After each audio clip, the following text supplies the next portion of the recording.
ممنون کرام اعضاء کے اختتام پر شبیہ تابوت امام موسیٰ کاظم علیہ السلام برآمد ہوگا۔ زوار مرکزی ماتمی دستہ راولپنڈی ملک قمر عباس ملک اسد عباس صاحب کی قیادت میں ماتمداری کرے گا اور برآمدگی کروائے گا۔ اس کے علاوہ ماتمی دستہ کاروان حسین جس کے سالار ہیں سید نوید عباس اور مزمل شاہ صاحب، اور ماتمی دستہ آثار عباس بحری اٹون جناب حیدر بٹی اور اولی کی قیادت میں ماتمداری کرے گا۔ عام مومنین سے ماتمداری میں شرکت کی درخواست ہے۔ اور آخر میں جناب بٹی صاحب کی طرف سے درخواست ہے عام مومنین کو کہ انہوں نے لنگر کا وسیع اہتمام کیا ہے، تمام مومنین لنگر کر کے جائیں۔ انتہائی ادب سے درخواست کروں گا حجت الاسلام مسلمین علامہ محمد تقی تقوی صاحب سے کہ جلوہ افروز ممبر ہوں۔ نعرہ تکبیر، بلند آواز سے نعرہ تکبیر، نعرہ رسالت، نعرہ حیدری، حیدری، حیدری، بلند تر سلوات۔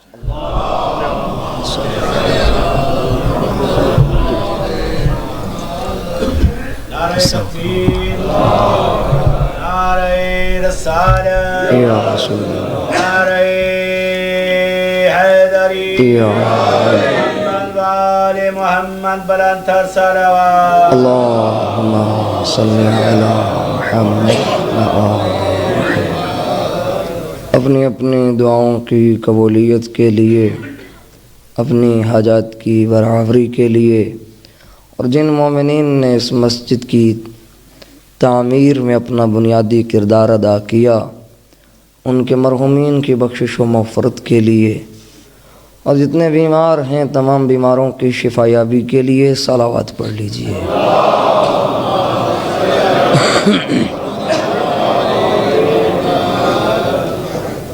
یقیناً باب الحوائج کے دروازے کے آج ہم سوالی بنے بیٹھے ہیں۔ تمام بے اولادوں کی اولاد نرینہ کے لیے، اور جتنے بھی حاجت مند ہیں، میں نہیں جانتا کون سا مومن کون سی حاجت لے کے آج اس باب الحوائج کے دروازے پہ آیا بیٹھا ہے۔ کوئی پریشان ہے تو اس کی پریشانیوں کی دوری کے لیے، کوئی غم زدہ ہے تو اس کے غموں کی دوری کے لیے، کوئی دکھ میں بھرا ہے تو اس کے دکھوں کی دوری کے لیے، اور اپنے وقت کے امام کے ظہور کی تعجیل کے لیے بھی صلوات پڑھ لیجئے۔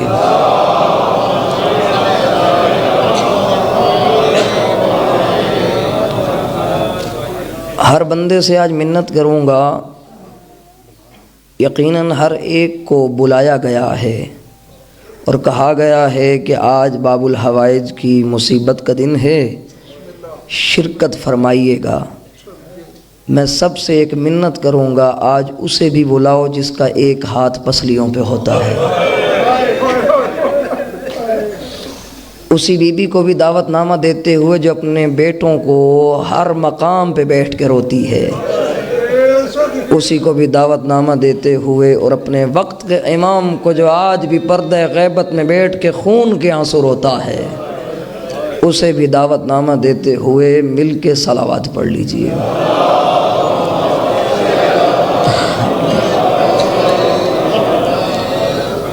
یہ بہت اونچی صلوات تھی، تھوڑی آہستہ صلوات پڑھیے۔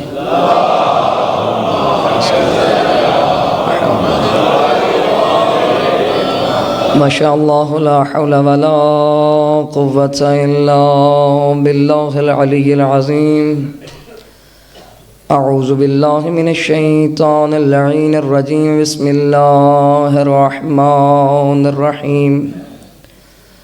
الحمد للہ رب العالمین والعاقبۃ للمتقین والجنۃ للمؤمنین والنار للمنافقین۔ الصلاة والسلام علی اشرف الانبیاء والمرسلین ابی القاسم محمد۔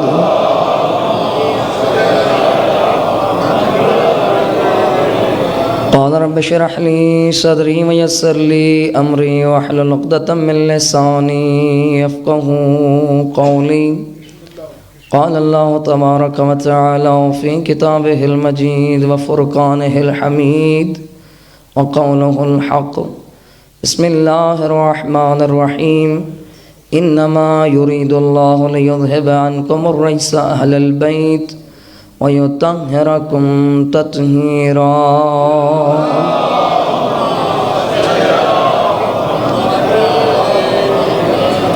بارگاہ رب العزت میں التجا کرتے ہیں کہ مالک ہمارا اپنی بارگاہ میں آنا قبول و مقبول فرمائے، ہماری خطائیں معاف فرمائے، ہماری حاجات کو روا فرمائے، بانیان کے مرحومین کے درجات بلند فرمائے، اور یقیناً جتنے آئے بیٹھے ہیں سب کے مرحومین کی روحیں یہاں تشریف فرما ہوں گی۔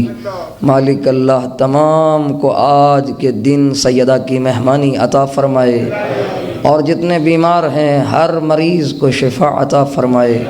مالک اللہ ہم سارے روحانی مریض ہیں، ہمیں روحانی شفا عطا فرمائے۔ اور پہلی اور آخری التجا یہی ہے کہ فرزند زہرا حضرت بقیت اللہ الاعظم کے ظہور میں تعجیل فرمائے۔ تمام دعاؤں کی قبولیت کے لیے، تمام حاجات کی برابری کے لیے مل کے بلند ترین صلوات پڑھ لیجیے۔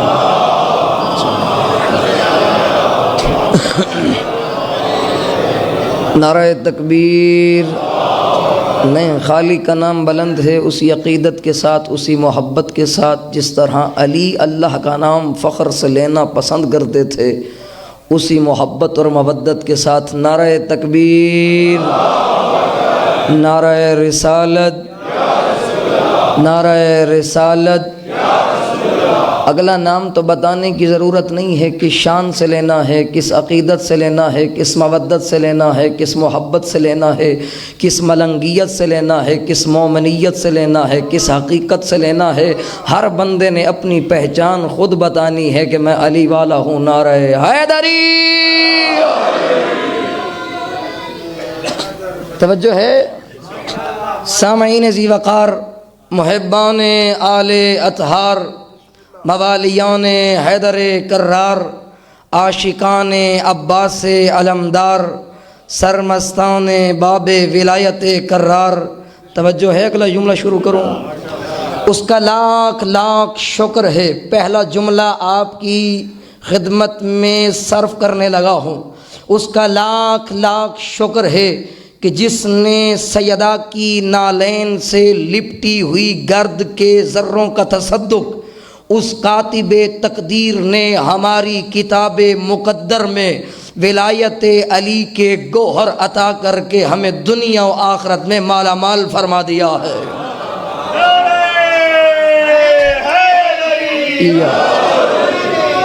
اگلا جملہ آپ کی محبتوں کو دیکھتے ہوئے، اس کا لاکھ لاکھ شکر ہے کہ اس نے ہم جیسے بے حیثیت لوگوں کو، جملہ سمجھیے گا، اگر عرش پہ بھی جا کے داد دیں تو کم ہے، کہ اس کا لاکھ لاکھ شکر ہے کہ اس نے ہم جیسے بے حیثیت لوگوں کو فرش عزا پہ بلا کے انبیاءوں کے پہلو میں بیٹھنے کا شرف عطا فرمایا۔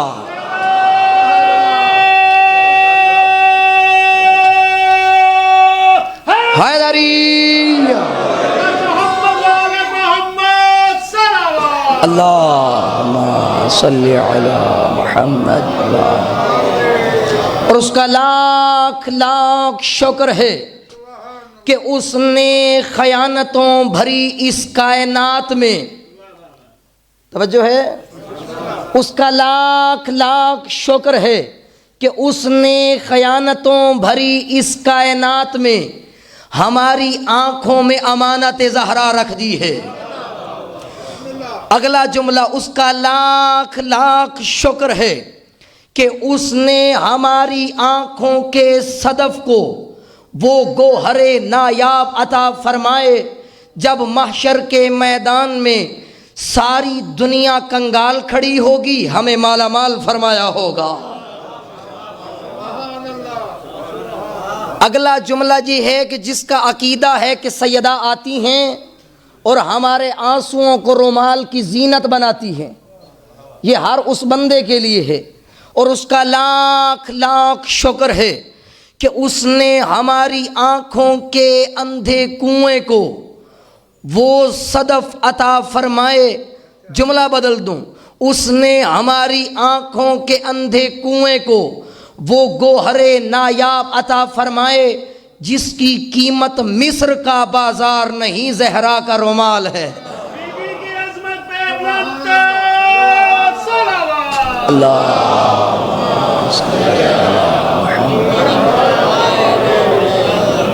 آج ہم جس کی بارگاہ میں آئے بیٹھے ہیں وہ ہیں کون؟ میرے مولا فرماتے ہیں ہم ولاۃ امر اللہ وخزانہ وحی اللہ وورثہ کتاب اللہ وہم المصطفون باسماء اللہ والامناء علی وحی اللہ.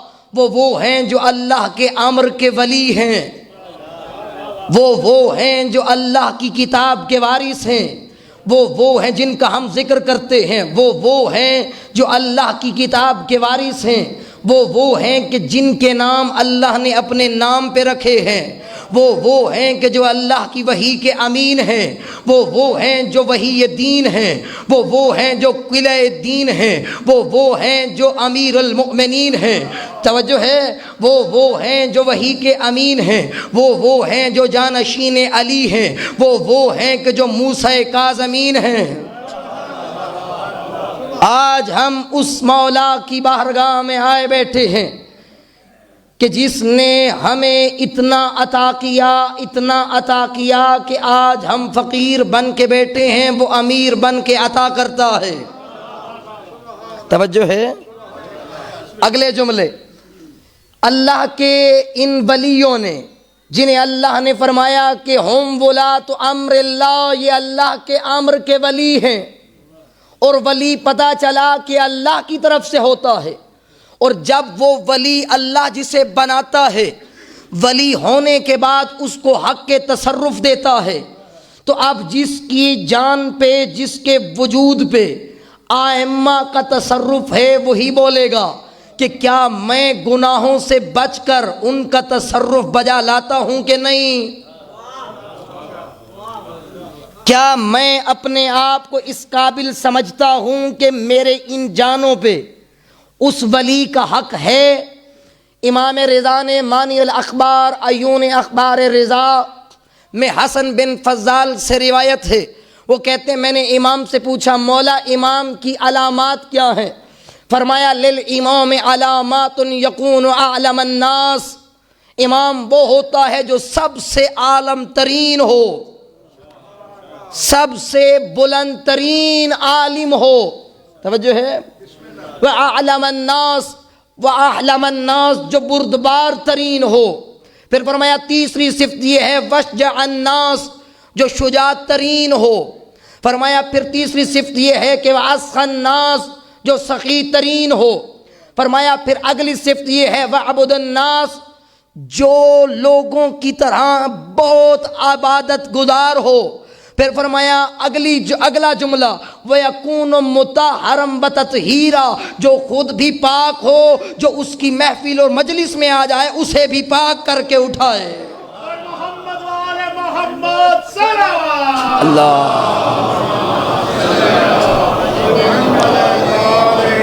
جو خود بھی پاک ہو اور جو اس کی مجلس میں آ جائے اسے بھی پاک کر کے اٹھائے. توجہ کیجئے گا. پھر فرمایا یرا خلفہ کما یرا من بین یدیہ، وہ سامنے بھی ویسے دیکھتا ہو جیسے پیچھے دیکھتا ہے. توجہ ہے. فرمایا کہ امام کی علامات ہیں، اور امام کی علامات میں سے یہی وجہ ہے کہ سن 128 ہجری کا دن ہوا اور ابوا کی سرزمین تھی. کوئی ایسی سورج کی کرنیں تھیں کہ حمیدہ کی حمد کی کرن طلوع ہونے کا وقت آیا. حمیدہ کی حمد کی کرن کا طلوع ہونے کا وقت آیا کہ ادھر ابوا کے مقام پہ جو مکہ و مدینہ کے درمیان تھی موسیٰ کاظم کی صورت میں طلوع ہوا. جعفر بن صادق کے چہرے پہ وہاں ایک ایسا نور آیا کہ لوگوں نے پوچھا مولا آج کیا وجہ ہے کہ یہ نور آپ کے چہرے پہ آج عجیب منظر ہے؟ کہا تمہیں کیا معلوم، اللہ نے مجھے وہ دیا ہے جو خود بھی پاک ہوتا ہے دوسروں کو بھی پاک کرتا ہے. اللہ اکبر یا رسول یا محمد والے محمد صلوات. جس امام کی بارگاہ میں بیٹھے ہیں اس امام کی کنیت ہے ابو عبداللہ. ابو ابراہیم، پھر اگلی کنیت ہے ابو عبداللہ، ابو ابراہیم۔ فرمایا اس امام کے لقب یہ ہے نفس زکیہ، صابر، تیسرا باب الحوائج، چوتھا عابد، جو خود بھی عبادت گزار ہو اور پھر جو اس کے پاس آئے اسے بھی عبادت گزار بنا کے اٹھائے۔ یعنی امام کی رقابت اسے تبدیل کر دے۔ اگر میں مجلس میں آؤں اور مجلس میں آنے سے پہلے جو ہوں بعد میں بھی وہی رہوں، تبدیلی نہ آئے تو پھر فائدہ کوئی نہیں۔ پریشان تو نہیں ہو گئے؟ مجلس میں آنے سے پہلے کیا تھا، بعد میں حر بن کے اٹھا۔ جس نے کرائی اس کی بھی قبول، جو اٹھ کے گیا اس کی بھی قبول، اور جس کے ساتھ بیٹھا تھا اس کی بھی قبول۔ یعنی اللہ نے وہ امام عطا فرمائے جو دلوں پہ حکمرانی کرتے تھے، اور فقط دلوں پہ نہیں، جو بیٹھا ہوتا تھا وہ بھی یہ کہنے پہ مجبور ہو جاتا تھا لولا سنتان لحلق النعمان، اگر 2 سال نہ ہوتے تو میں برباد ہو جاتا۔ یہ اس کی سنت نہ تھی، ان کے بڑے بڑوں نے بھی یہ جملے کہے تھے۔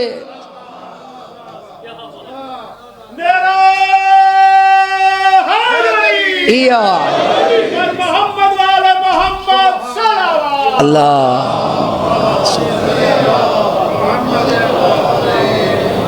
4 سال کی عمر مبارک تھی امام موسیٰ کاظم کی کہ نماز پڑھ رہے تھے، برابر میں سامنے سے لوگ گزر رہے تھے۔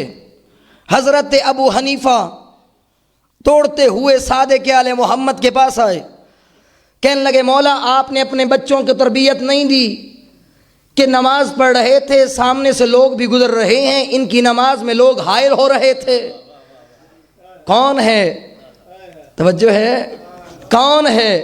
کون ہے جو کہہ رہا تھا 2 سال نہ ہوتے؟ اگر ان 2 سالوں میں بھی نہ سیکھا ہوتا تو موسیٰ کاظم سے سیکھ لیتے جو ابھی 4 سال کا تھا۔ امام نے کہا بلاؤ میرے لال کو۔ جیسے جو امام موسیٰ کاظم قریب آئے، امام موسیٰ کاظم کا قریب آنا تھا، کہا میرا لال یہ کہہ رہا ہے آپ نماز پڑھ رہے تھے، آپ کے سامنے سے لوگ گزر رہے تھے، آپ کی نماز میں خلل پڑ رہا تھا۔ امام نے فرمایا بابا مجھے یہ بتائیں اللہ ہمارے کتنا قریب ہے؟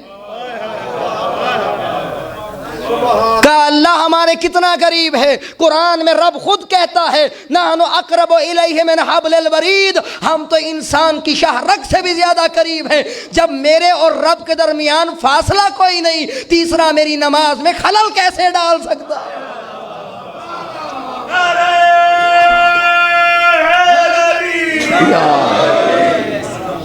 کہا اگر اتنا علم ہے تو پھر مجھے یہ بتائیں، میں کچھ سوال کرنا چاہتا ہوں۔ مولا نے فرمایا جی پوچھئے، کیونکہ میرے بعد یہی میرا جانشین ہے۔ لوگوں نے تو سمجھا تھا کہ بڑوں کو یہ منصب ملتا ہے، یعنی جو بڑا ہو اسے یہ منصب عطا کیا جاتا ہے، تو مولا صادق کے اس لال کو اللہ نے یہ منصب عطا کر کے یہی لوگوں کی زبانیں بند کر دی۔ بڑا ہو منصب پہ وہ فائز نہیں ہوتا، جسے اللہ ولی بنائے وہی ولی ہوتا ہے۔ کیا وجہ ہے کہ ایک بڑے نے کہا تھا مجھے اس لیے بنایا گیا کہ میں سب سے بڑا تھا، اس کا باپ موجود تھا، اس نے کہا تھا اگر عمر میں بڑے ہونے کا تقاضا تھا، ایج میں بڑے ہونے کا تقاضا تھا، میں تو تمہارا باپ ہوں، پھر پہلے میرا حق بنتا ہے۔ تو پتہ چلا اللہ جسے ولی بنائے وہی صرف لوگوں کے سوالوں کا جواب دے سکتا ہے۔ اس نے کہا میں نے چند سوال کرنے ہیں۔ اس نے اپنی طرف سے سب سے مشکل سوال کیا، کہا میرا پہلا سوال یہ ہے موسیٰ کاظم آپ بتائیے گا، مولا آپ نے نہیں بولنا۔ امام نے کہا پوچھو، میرا لال اللہ کی طرف سے ولی ہے، یہ ہمارے علم کا امین ہے۔ تو اس نے کہا مولا یہ بتائیں کہ انسان اپنے فعل کا خود فاعل ہے یا خدا اس کے فعل کا فاعل ہے؟ امام نے کہا تیرا سوال ناقص ہے، اس میں 3 پہلو آتے ہیں۔ ایک پہلو یہ کہ فاعل اس کا صرف خدا ہو، دوسرا پہلو یہ اس میں دونوں برابر کے شریک ہوں، تیسرا پہلو یہ کہ انسان اپنے فعل کا خود فاعل ہے۔ ایک ہے کہ اللہ فاعل ہے، یعنی سارے کام اللہ کرتا ہے، انسان کا کوئی اختیار نہیں۔ توجہ ہے؟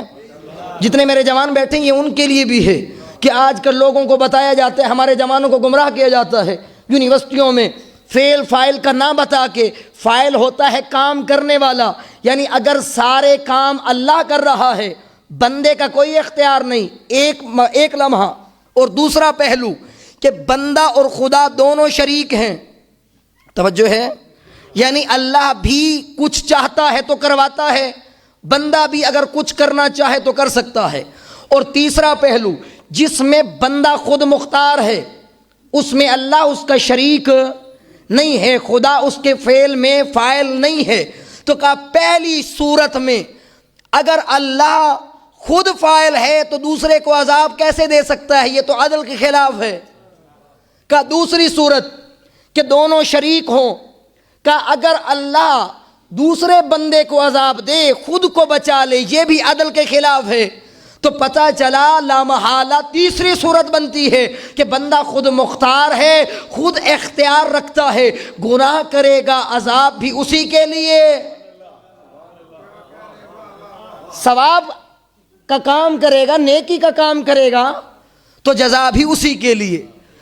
اللہ اکبر کہہ کے صادق آل محمد نے امام موسیٰ کاظم کو جو 5 سال یا 4 سال کی عمر کے تھے سینے سے لگا کے کہا، اللہ جسے چاہتا ہے اسے اپنے امر کے لیے منتخب کر لیتا ہے۔ اور یہی وجہ ہے بڑے بڑے لوگوں نے آ کے پوچھا، مولا آپ بتائیے تو صحیح آپ کے بعد جانشین کون ہیں آپ کے؟ ایک مرتبہ صفوان جمال وہ بیٹھا تھا امام کی بارگاہ میں، کہتے ہیں مولا مجھے بتائیے تو صحیح آپ کے بعد آپ کا جانشین کون ہے؟ کیونکہ امام کی اور بھی اولادیں تھیں، اسماعیل، یہ جو ششی امامی ہیں یعنی 6 اماموں کے ماننے والے جن کے آج بھی امام جو ہے وہ سلسلہ چل رہا ہے، یہ بھی امام صادق کی اولاد سے چلے ہیں۔ توجہ ہے؟ پھر امام نے کہا صفوان اگر تو دیکھنا چاہتا ہے میرے بعد میرا جانشین کون ہے تو پھر دیکھنا میرے دروازے کی چوکھٹ پہ جو بچہ نکلے گا جس کی گفتگو لاہ و لاب سے پاک ہو تو سمجھ لینا وہ میرا جانشین ہے۔ توجہ ہے؟ اگلا پہلو، جیسے جو صفوان بیٹھا تھا امام موسیٰ کاظم ایک بکری کے بچے کو پکڑ کے باہر لے کے آئے، اسے کہہ رہے تھے اسجدی لربک، اپنے رب کا سجدہ کر۔ صفوان دور بیٹھا ہے، کہا مولا یہ تو بکری کے بچے سے کھیل رہا ہے۔ کہا ادھر بیٹھ کے بدگمانی نہ کر، وہاں جا کے دیکھ وہ کر کیا رہا ہے۔ جیسے جو صفوان وہاں پہنچا، کیا دیکھا؟ امام بکری کے بچے کے سر کو نیچے کرتے تھے، پھر کہتے تھے کہ واسجدی لربک، اپنے رب کا سجدہ کر جس نے تجھے خلق کیا ہے۔ تو پتہ چلا مخلوق کا حق بنتا ہے کہ وہ رب کے سامنے جھکے، جو نہیں جھکتا اس کا اللہ کی طرف سے ایک خلاف کام شروع ہو جاتا ہے، مخالفت شروع ہو جاتی ہے، اور جو اللہ کا مخالف بن جائے تو پھر سمجھ لے کہ اس کا علی سے کوئی تعلق نہیں۔ مولا علی عبادت گزاروں کے امام ہیں۔ توجہ ہے؟ اور جس امام کی بارگاہ میں آئے بیٹھے ہیں اس نے 14 سال قید میں عبادت میں گزارے۔ اگلے جملے سنیے گا، جیسے جو سننا تھا امام نے کہا اب بتا کیا کر رہا ہے؟ کہا مولا یہ بکری کے بچے کو کہہ رہے ہیں اپنے رب کا سجدہ کر۔ کہا بتا اب یہ کیا یہ اس رب کی جانب متوجہ کر رہا ہے یا دور کر رہا ہے؟ کہا مولا قریب کر رہا ہے۔ پھر صفوان جمال نے کہا مولا اپنے امام موسیٰ کاظم سے، مولا اسے کہیے یہ بکری مر جائے۔ اب امام نے غلو کرنے والوں کو جو یہ سمجھتے ہیں موت و زندگی بندے کے اختیار میں ہے، تو اس وقت امام نے اس کا منہ توڑ کے کہا وائے ہو تم پر صفوان، کیا زندگی اور موت میرے اختیار میں ہے کہ جو میں اس بکری کے بچے کو کہوں مر جائے؟ یہ تو اس کے اختیار میں ہے جس نے ہمیں بھی خلق کیا ہے، ہمارے چاہنے والوں کو بھی خلق کیا ہے۔ یہ بچپن کے عالم میں جس دبستان علوم معرفت الہیہ سے تعلیم حاصل کی، اس درسگاہ کا نام ہے صادق آل محمد۔ وہاں سے موسیٰ کاظم پروان چڑھے 148 ہجری میں، یعنی 20 سال تک 128 سے لے کر 148 ہجری تک امام موسیٰ کاظم نے صادق آل محمد سے فیضیاب حاصل کیا۔ توجہ ہے؟ پھر امام جعفر صادق کو زہر دے دیا گیا 148 ہجری میں۔ پھر منصب امامت پہ امام موسیٰ کاظم فائز ہوئے۔ وہاں اس منصب امامت پہ فائز مولا ایسے عالم میں کہ اپنے آپ کے اوپر چادر کو اوڑھ کے ایک ایسی حالت میں امام حج کے لیے نکلے کہ لوگ پہچاننے سے انکار کرنے لگے۔ شقیق بلخی ہے جو کہتا ہے میں نے دیکھا کہ ایک سانولے رنگ کا خوبصورت انسان ہے جو ہمارے قریب ہمارے مجمع میں بیٹھا تھا، پھر اٹھ کے دور جا کے بیٹھا۔ کہا میرے دل میں خیال آیا کہ یہ جو صوفی مزاج لوگ ہوتے ہیں یہ دوسروں پہ بوجھ بنتے ہیں اور بوجھ بننے کے لیے مختلف انداز اپناتے ہیں۔ کہتے ہیں میں تنبیہ کرنے کے لیے قریب گیا، آواز آئی شقیق اپنے دل میں بدگمانی پیدا نہ کر، بدگمانی اللہ سے دوری عطا کرتی ہے۔ کہا میں پریشان ہو گیا، میرا نام کیسے جانا، میری دل کی کیفیت کو کیسے جان لیا؟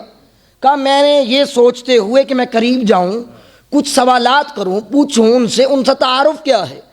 کہا میں قریب پہنچنے ہی لگا تھا کہ انہوں نے تیز تیز قدم چلنا شروع کیے، پھر میری نظروں سے اوجھل ہو گئے۔ کہا پھر وادی فضہ میں پہنچا، یہ 149 ہجری 149 ہجری کا واقعہ ہے، جب امام منصب امامت میں فائز ہو رہے، پہلی مرتبہ منصب امامت میں فائز ہونے کے بعد حج کے لیے جا رہے۔ کہا وادی فضہ میں پہنچے تو میں نے وہی شخص وہی دوبارہ دیکھا۔ کہا پھر میں نے سوچا کہ جا کے معافی مانگوں۔ کہا میں ابھی دل میں خیال کر رہا تھا، آواز آئی شقیق جو بندہ توبہ کر لیتا ہے اللہ اس کے گناہوں کو بخش دیتا ہے۔ کہا میرے دل میں خیال آیا ہو نہ ہو یہ کوئی عابد ہوگا۔ کہا میں کچھ سوالات کرنے کے لیے قریب گیا، امام نے نماز شروع کی۔ کہا جیسے ہی انہوں نے نماز شروع کی میں نے بھی نماز پڑھنا شروع کر دی۔ کہا ابھی میری نماز ختم نہ ہوئی تھی، انہوں نے تیز تیز چلنا شروع کیا۔ کہا نماز پڑھنے کے بعد جب میں دوڑنے لگا تو اس وقت میری نظروں سے اوجھل ہو گئے۔ کہا وادی زبالہ پہ پہنچا، وہی بندہ تھا، وہی سانولے رنگ کا تھا، خوبصورت چہرے سے نور طلوع ہو رہا تھا۔ کہا ان کے ہاتھ میں ایک کاسا تھا جو کنویں کی طرف لے کے کھڑے تھے، کاسا اس کنویں میں گرنا تھا کہ امام نے چہرہ اپنے آسمان کی جانب کیا۔ کہا میرا اللہ تو وہ ہے جو بھوکوں کو کھانا کھلاتا ہے، جو پیاسوں کو سیراب کرتا ہے۔ میرا کوزہ اس کنویں میں گر گیا ہے، اس کنویں کو حکم دے یہ اوپر آ جائے۔ جیسے جو دیکھنا تھا کہا کنواں اوپر آتا گیا، پانی اوپر آتا گیا، کاسا موسیٰ کاظم کے ہاتھ میں آیا۔ کہا میرے دل میں خیال آیا ہو نہ ہو یہ کوئی عبد صالح ضرور ہوگا، یہ نفس زاکیہ ضرور ہوگا۔ کہا میرے دل میں جب یہ خیال آیا نا تو کہتے ہیں میں نے جا کے قریب دیکھا تو امام نے مٹی میں ہاتھ ڈالا، اسی پانی والے کوزے میں مٹی کو ڈالا، کھانا شروع کیا۔ کہا میں قریب جا کے کہتا ہوں میں بھوکا ہوں، مجھے بھوک لگی ہے، مجھے بھی کچھ دیجئے۔ کہا جو بچا ہوا تھا مجھے دے کے کہا یہ تو کھا لے۔ کہا جب میں نے کھایا ایسا ستو تھا جو نہ میں نے دنیا میں کھایا تھا نہ مجھے موت کے بعد ایسا ملنا ہے۔ کہا پھر میں نے بات کرنے کی کوشش کی، پھر وادی زبالہ سے چلنا شروع کیا۔ میں نے چاہا کہ میں قریب جا کے پھر سوالات کروں، پوچھوں تو صحیح ہیں کون۔ کہا جب میں مکہ کی سرزمین پہ پہنچا، وہاں طواف میں مصروف تھے، میں نے دیکھا لوگ حجر اسود کو چومنا چاہتے تھے لیکن حجر اسود ان کو چومنا چاہتا تھا۔ کل لوگ حجر اسود کا بوسہ لینا چاہتے تھے، حجر اسود آگے مجھے ایسے محسوس ہوتا تھا، حجر اسود آگے بڑھ بڑھ کے ان کے ہاتھوں کے بوسے لینا چاہتا تھا۔ کہتا ہے میں نے لامحالہ پوچھنا شروع کیا، بتاؤ تو صحیح یہ ہیں کون؟ کہا تمہیں ابھی تک پتہ نہیں چلا؟ یہ صادق آل محمد کے لال موسیٰ کاظم ہیں، جنہیں اللہ نے خصوصی لطف عطا فرمایا ہے۔ کون ہے موسیٰ کاظم؟ امام نے ہر بندے کی رسپانسبلٹیز بتائی ہیں کہ میری اور آپ کی ذمہ داری کیا ہے۔ جب اللہ کوئی عہدہ عطا کرتا ہے تو اس مومن سے کچھ کام لینا چاہتا ہے۔ یہ جو بندے جب کرسی پہ بیٹھ جاتے ہیں اور مومن آ جائے اور منہ موڑ لیتے ہیں تو ان کے لیے یہ پیغام ہے، اگر امام کے سپاہی ہو پھر امام کی فوج کے سپہ سالار بن کے چلو۔ علی بن یقطین بہت مشہور واقعہ ہے، جو امام کا چاہنے والا، جسے جب ہارون نے اپنا وزیر مقرر کیا یہ عہدہ نہ لیتا تھا، موسیٰ کاظم امام کے پاس بھیجا، مولا یہ جو بادشاہ وقت ہے یہ مجھے وزارت کا عہدہ دیتا ہے، کیا قبول کروں یا نہ کروں؟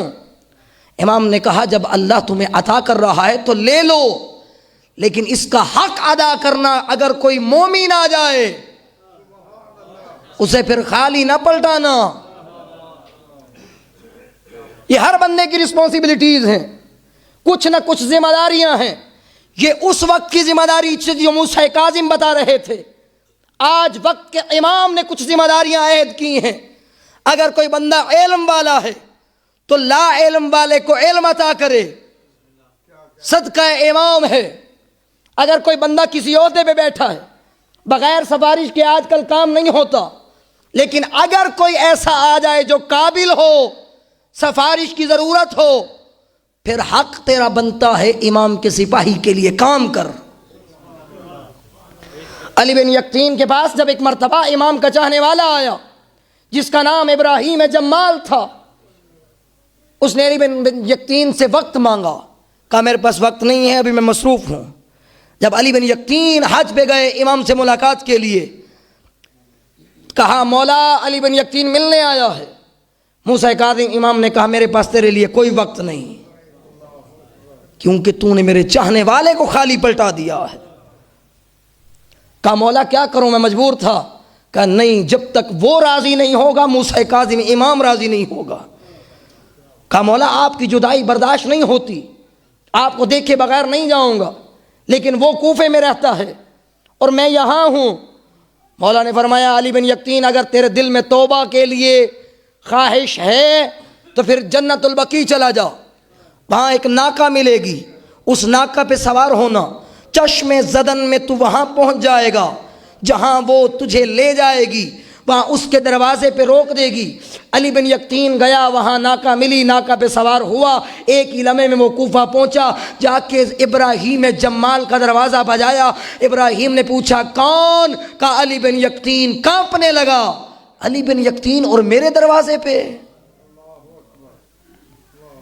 وہ جو بغداد کا گورنر اور وزیر، وہ میرے دروازے پہ؟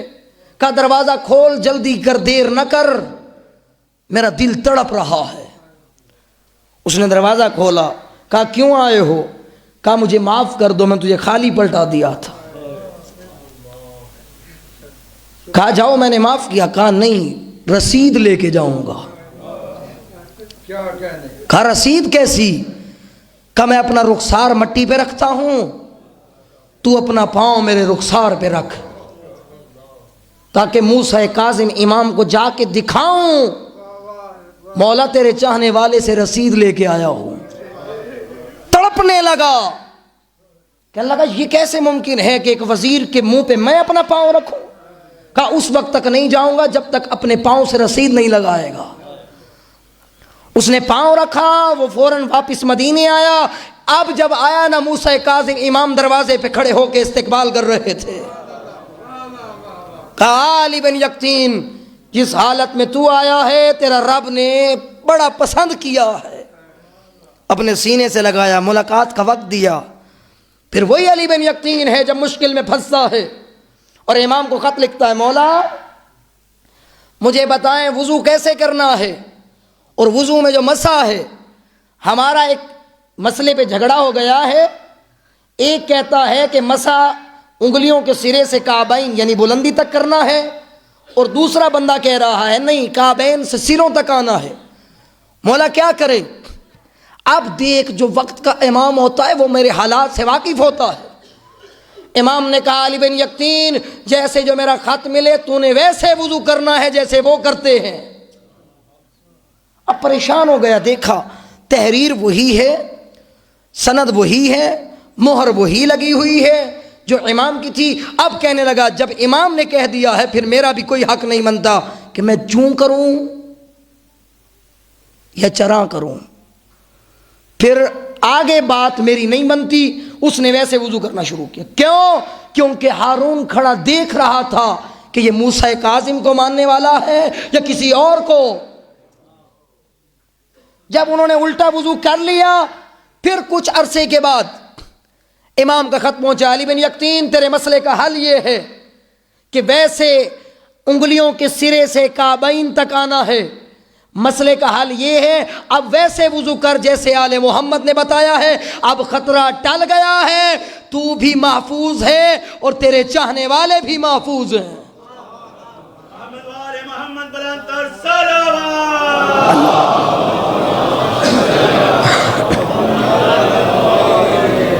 امام اپنے چاہنے والوں کو کبھی تنہا نہیں چھوڑتے، مشکل پڑے تو اسی امام کی بارگاہ میں آ، کبھی خالی نہیں پلٹائیں گے، لیکن حق بنتا ہے ویسے بن جیسے امام چاہتے ہیں۔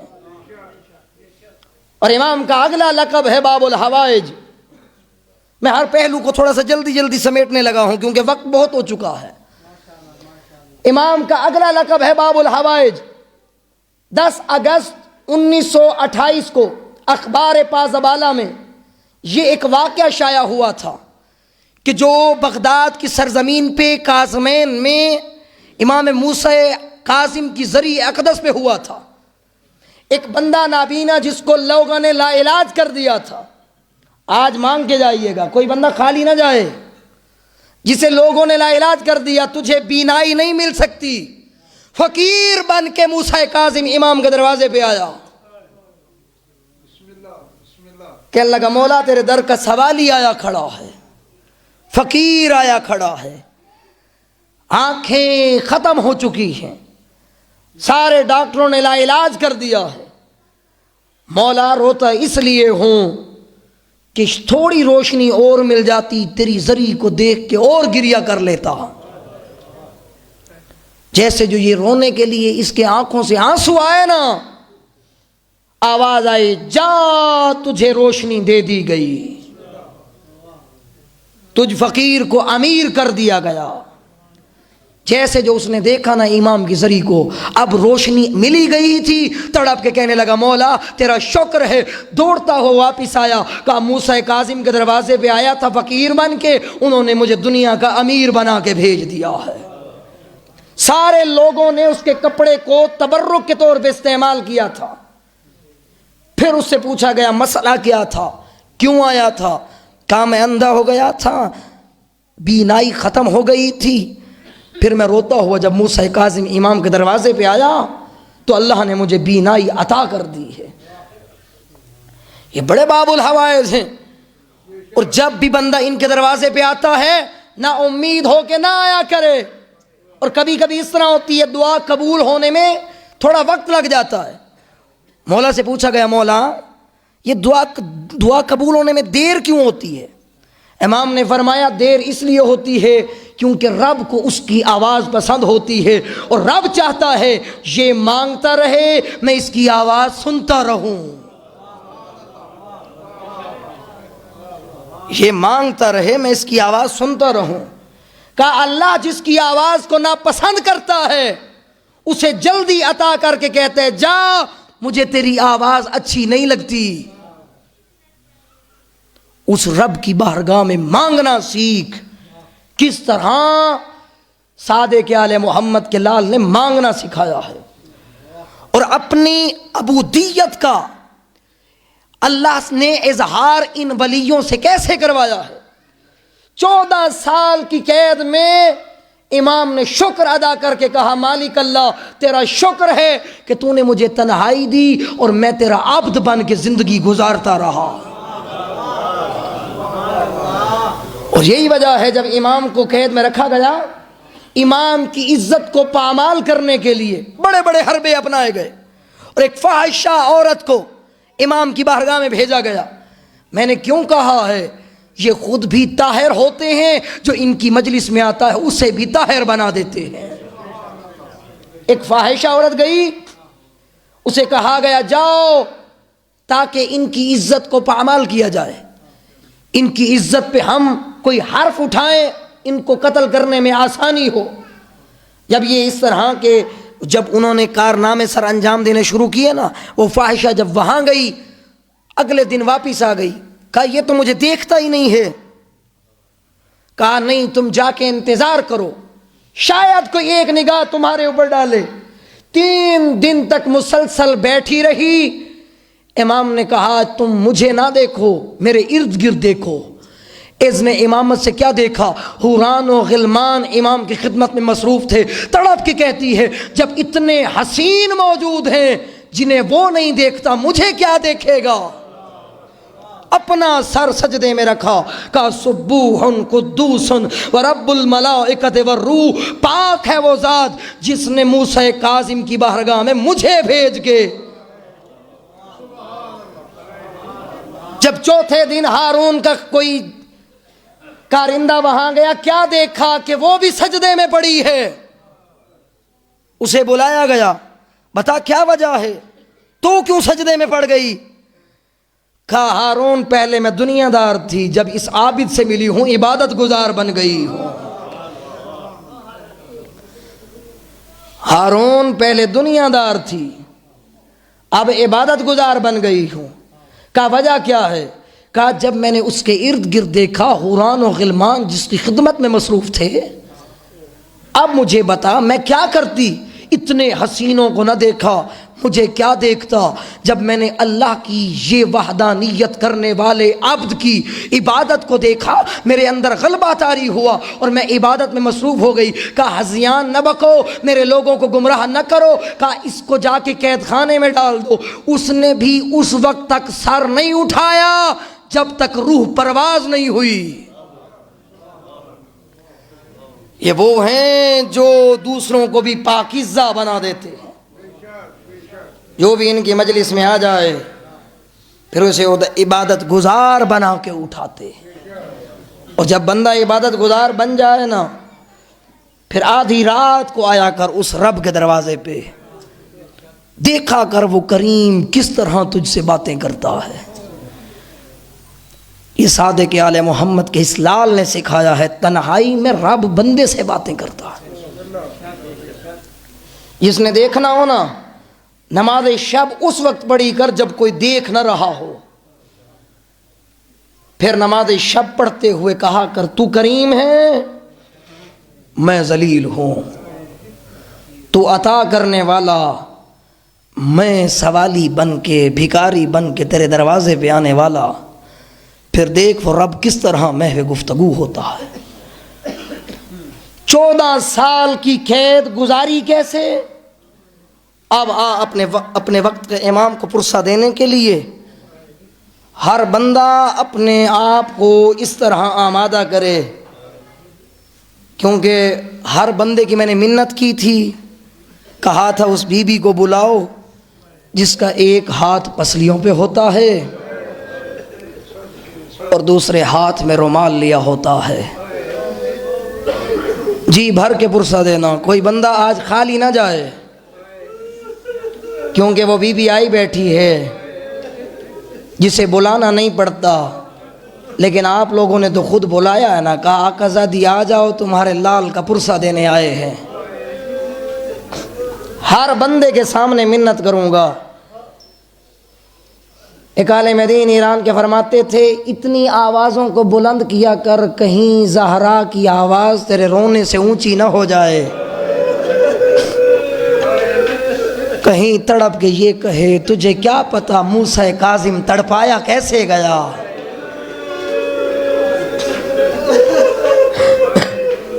ہر باپ بیٹیاں رکھتا ہے نا, جس کی اولادیں ہیں وہ بندہ روئے گا ضرور, ماتم ضرور کرے گا.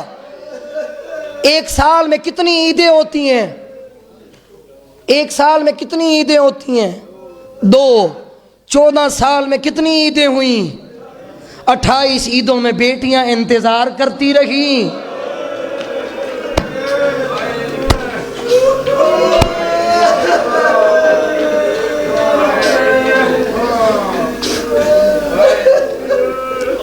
میرے مولا کو 2 روایتیں ملتی ہیں. ایک یہ 14 سال کی مسلسل قید تھی, ایک یہ کہ وقفے با وقفے تے قید تھی.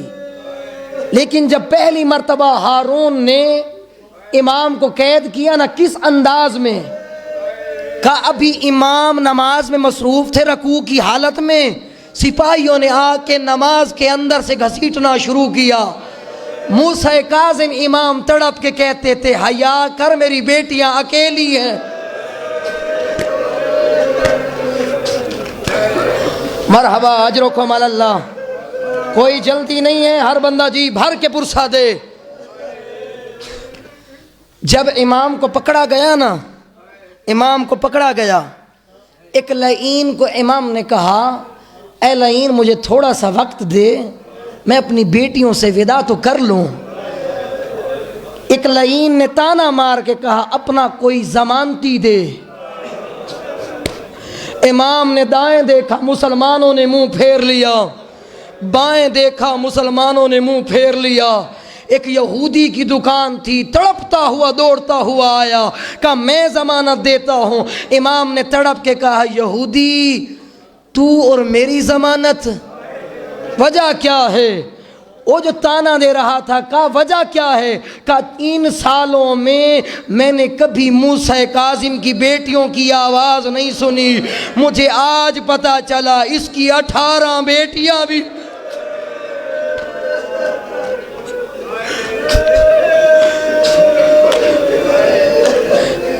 اب میں آپ سے پوچھتا ہوں, وہ مسلمانوں کے خلیفہ, وہ پیغمبر کا خلیفہ ماننے والوں, وہ کس سے مانگ رہے تھے ضمانت؟ جو خلیفۃ اللہ تھا اس سے ضمانتیں مانگتے رہے. اب انہوں نے کیا کیا, امام کو پکڑ کے ہارون نے 2 راستے اختیار کیے. ایک بصرہ کو جاتا تھا, ایک بغداد کو جاتا تھا.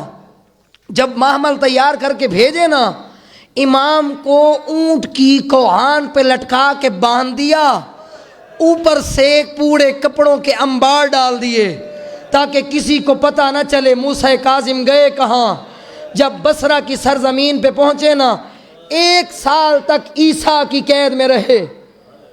اگلے جملے سننا, پورا 1 سال قید رہنے کے بعد عیسیٰ نے خط لکھا ہارون کو, کہا ہارون اس کو یا تو ادھر سے بلا لے یا آزاد کر لے.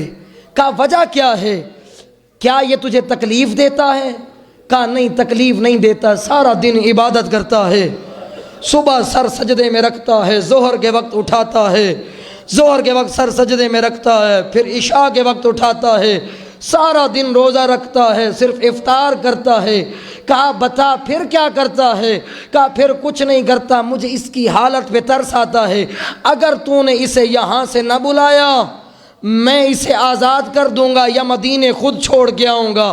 کہا وجہ کیا ہے؟ کہا مجھے کچھ نہیں پتا. جب شام ہوتی ہے تو ان سلاخوں پہ سر مار کے کہتا ہے الشام الشام. او مجھے بتا ملعون شام میں کیا ہوا تھا؟ کہا تجھے کیا بتاؤں, اس کی ماں کے سر پہ چادر نہیں تھی.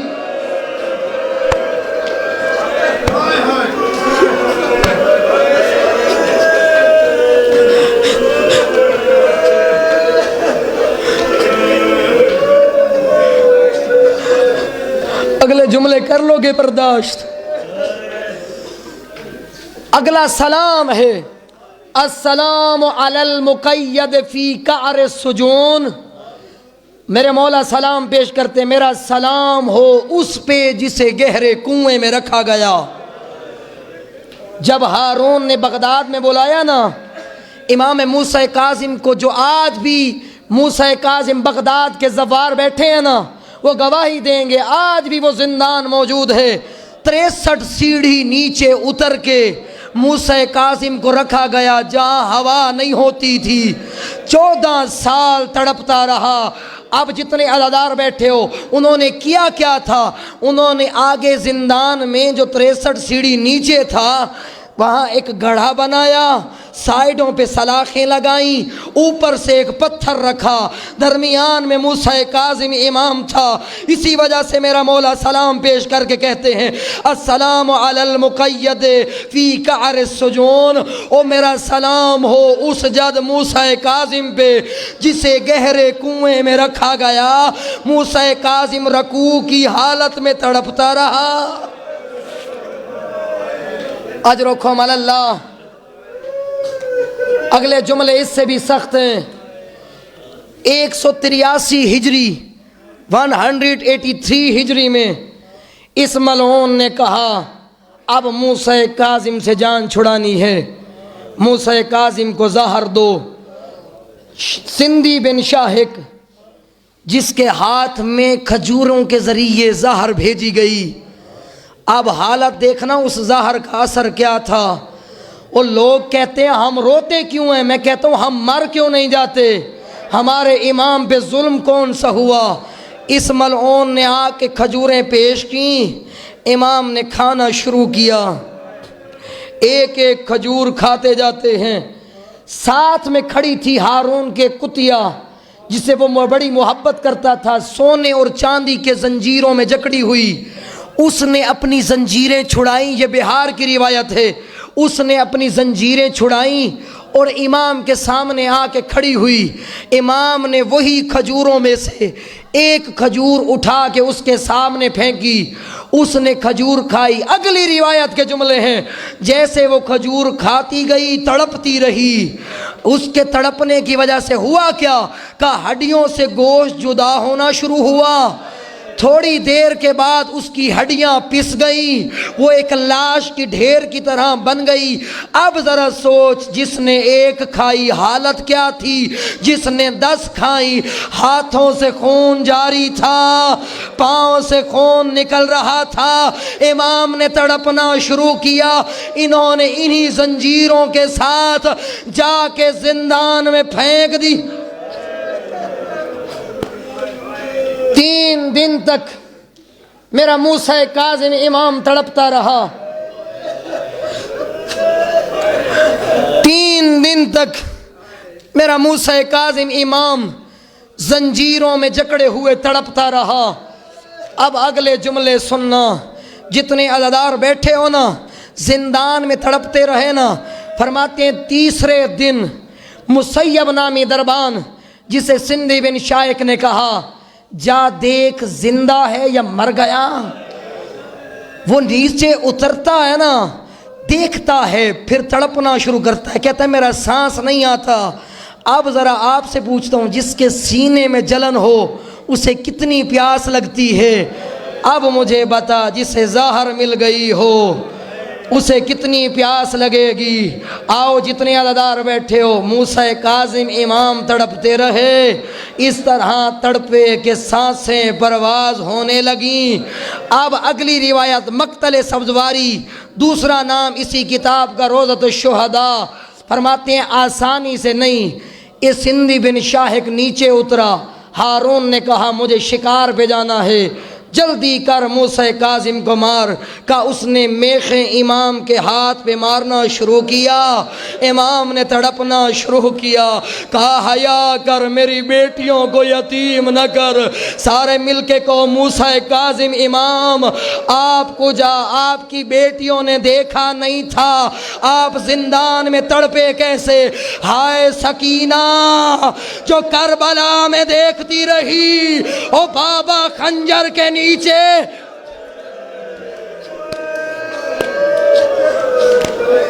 کر لے غریب کی غربت کو ماتم۔ اگلے جملے سنو گے؟ ہوا کیا؟ آؤ سارے مل کے سلام پیش کرتے ہیں. سلام کرنا مستحب ہے، جواب دینا واجب ہے. جب بھی کوئی عزادار سلام کرتا ہے نا، دکھے پہلو والی بی بی ہمارے مرحومین کی قبروں میں چلی جاتی ہے. مرحومین پوچھتے ہیں آقا زادی کیوں تکلیف فرمائی؟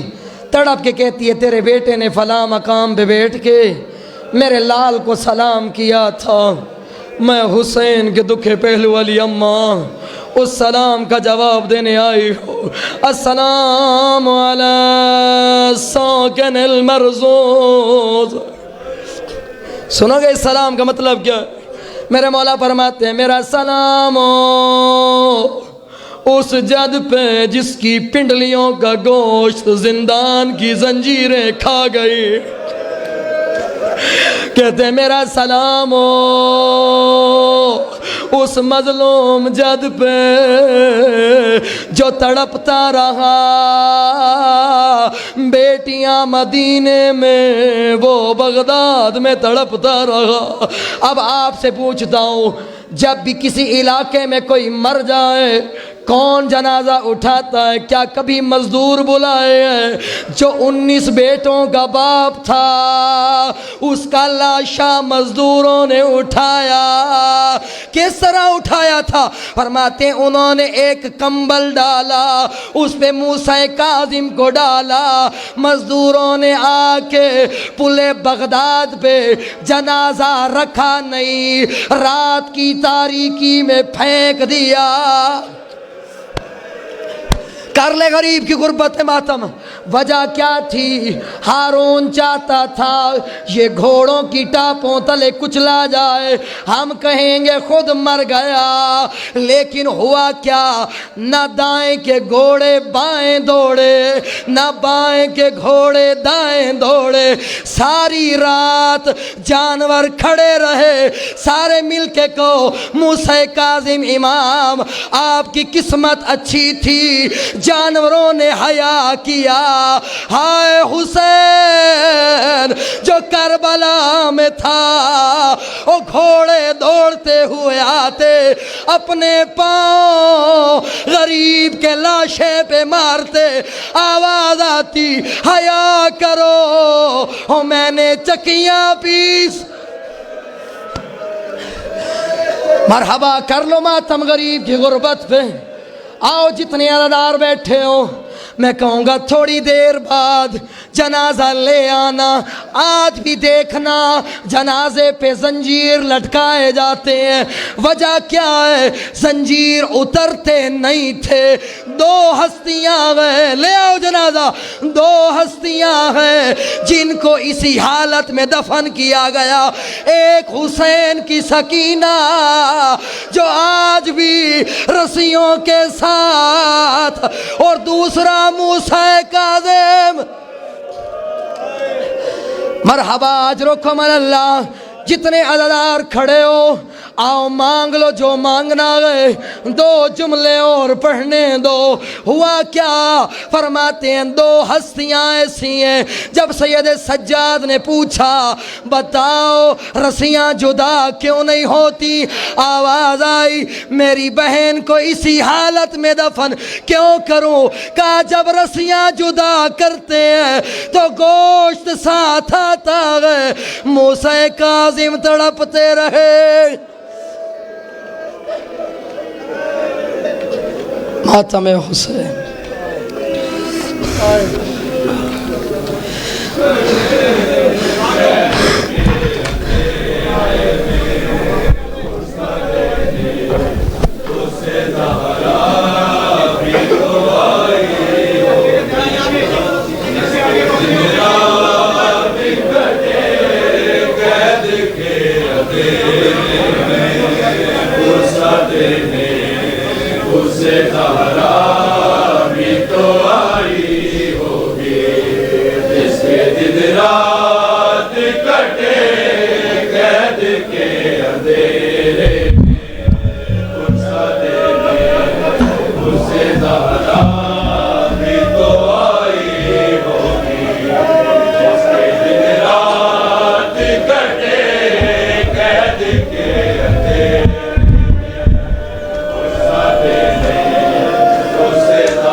بھی بہن کرتی ہوگی اور زینب بھی بلائی ہوگی جس کے دن رات کٹے قید کے اندھیرے میں غصہ دینے اسے زہرا بھی تو آئی ہوگی شہر لاہور میں رقیہ بھی بہن کرتی ہوگی اور زینب بھی بلائی ہوگی جس کے دن رات کٹے قید کے اندھیرے میں غصہ دینے اسے زہرا بھی تو آئی ہوگی جس کے دن رات کٹے قید کے اندھیرے میں غصہ دینے اسے زہرا بھی تو آئی ہوگی شہر لاہور میں رقیہ بھی بہن کرتی ہوگی اور زینب بھی بلائی ہوگی جس کے دن رات کٹے قید کے اندھیرے میں غصہ دینے اسے زہرا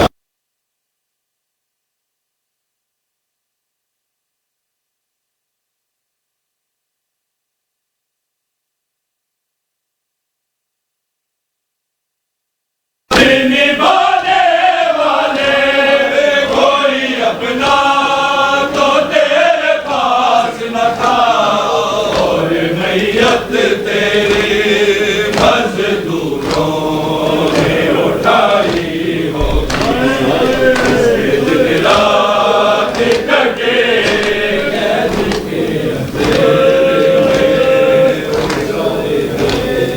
اسے زہرا بھی تو آئی ہوگی اور کس نے زنجیر اتارے تیرے رسم سجا نبھانے والے کوئی اپنا تو تیرے پاس نہ تھا اور میت تیری مزدوروں نے اٹھائی ہوگی دن رات کٹے قید کے اندھیرے میں غصہ دینے اسے زہرا بھی تو آئی ہوگی ہائے شام سے آئی سکینہ اجڑی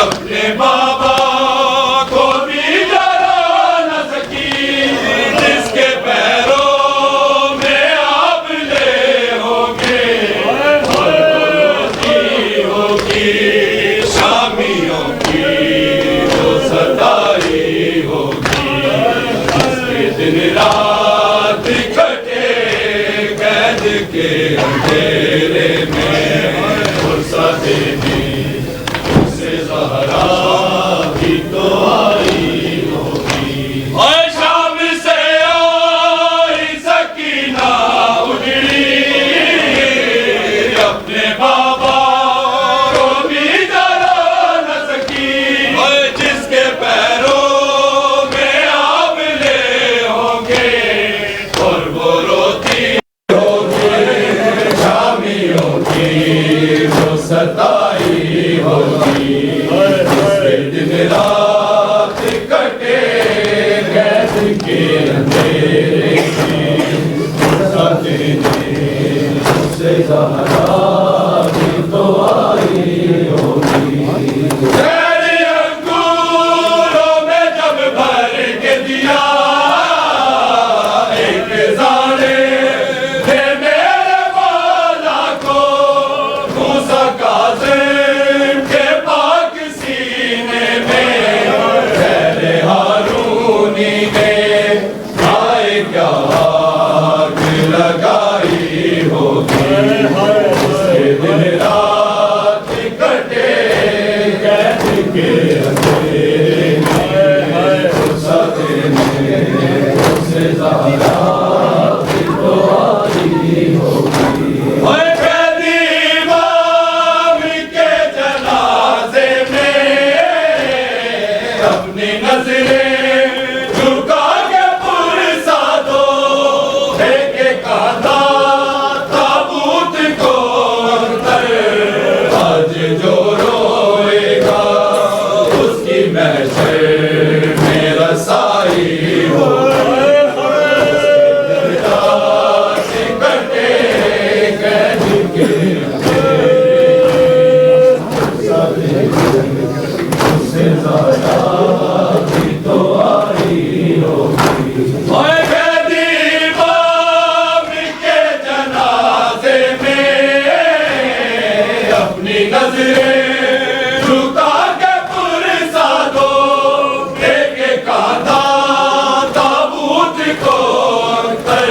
کٹے قید کے اندھیرے میں سدے سے زہرا بھی تو آئی ہوگی اس کے دن رات کٹے قید کے اندھیرے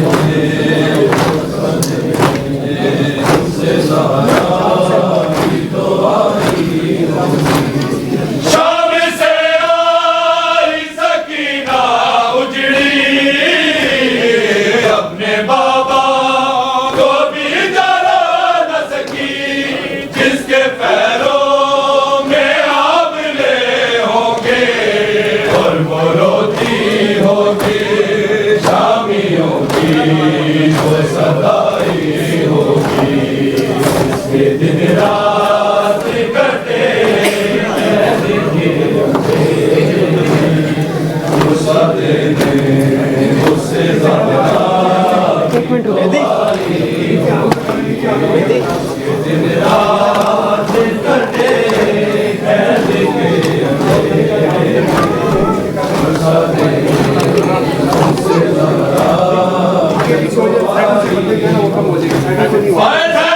انگوروں میں جب بھر کے دیا ایک زارے میں میرے مولا کو موسیٰ کاظم کے پاک سینے میں زہر ہارونی نے آئے کیا آگ لگائی ہوگی اس کے دن رات کٹے قید کے اندھیرے میں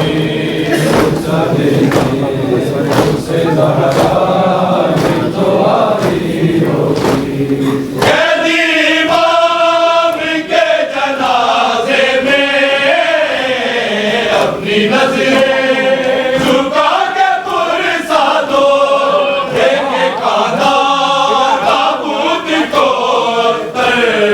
آج جو روئے گا اس کی محشر میں رسائی ہوگی اس کے دن رات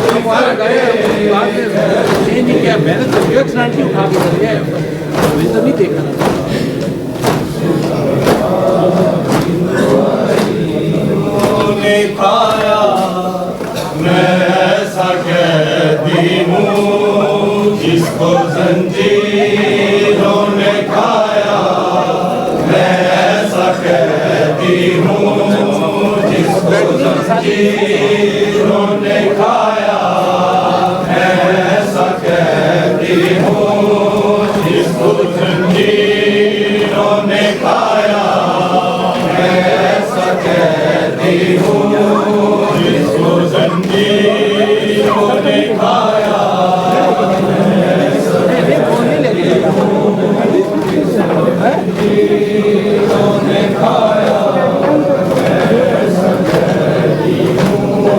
جس کو زنجیروں نے کھایا ایسا قیدی ہوں جس کو زنجیروں نے کھایا ایسا قیدی ہوں جس کو زنجیروں نے کھایا ایسا قیدی ہوں نے کھایا ایسا قیدی نماز پکایا ایسا قیدی ہوں جس کو زنجیروں نے کھایا ایسا قیدی ہوں جس کو زنجیروں نے کھایا ایسا قیدی ہوں جس کو زنجیروں نے کھایا نماز پکایا ایسا قیدی ہوں جس کو زنجیروں نے کھایا ایسا قیدی ہوں جس کو زنجیروں نے کھایا ایسا قیدی ہوں جس کو زنجیروں نے کھایا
نے کھایا ایسا قیدی ہوں میرے وجود کو جھگڑا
میت کو بوجھ ہٹاؤ میرے زنجیر لاؤ کرتی توبہ فریادا میری میت کو بوجھ ہٹاؤ میرے زنجیر لاؤ کرتی توبہ فریادا میت کو بوجھ ہٹاؤ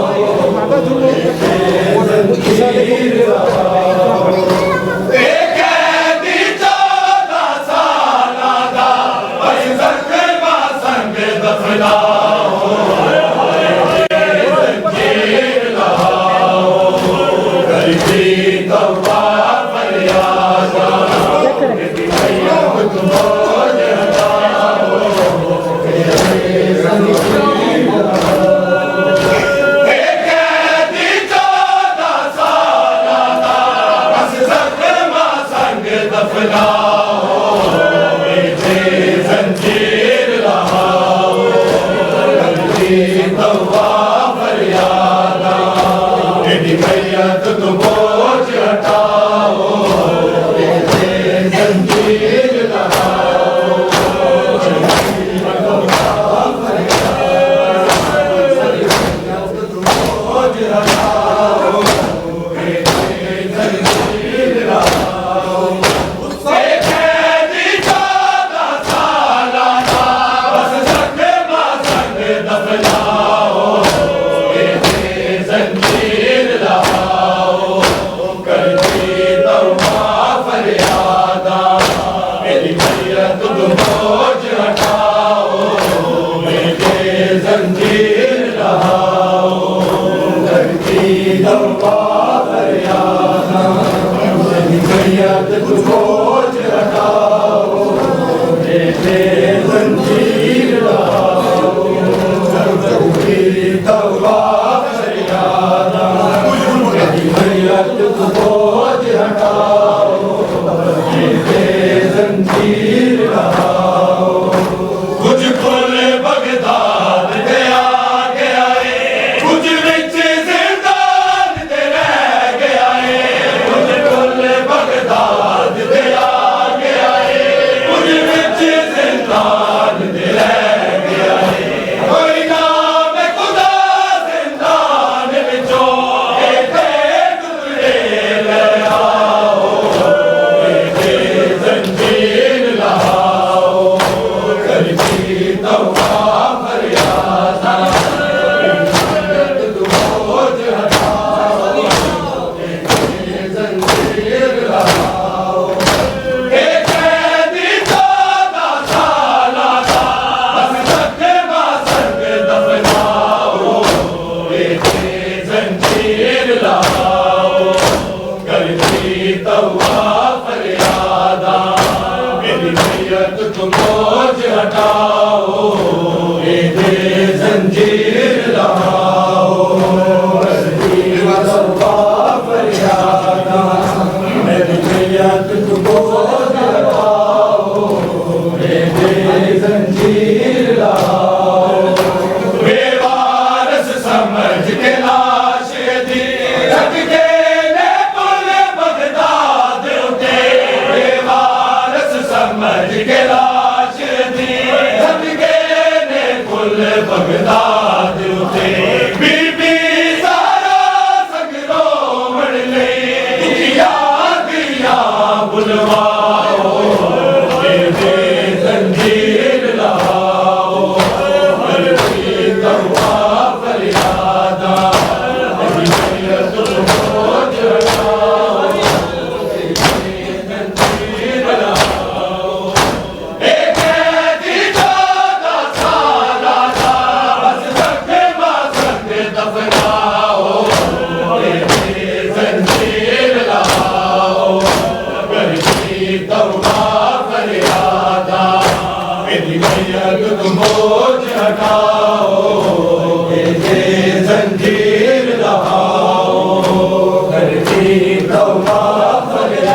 بوجھ ہٹاؤ انہیں زنجیر لاؤ ایک قیدی 14 سالہ تھا سگ دفناؤ انہیں زنجیر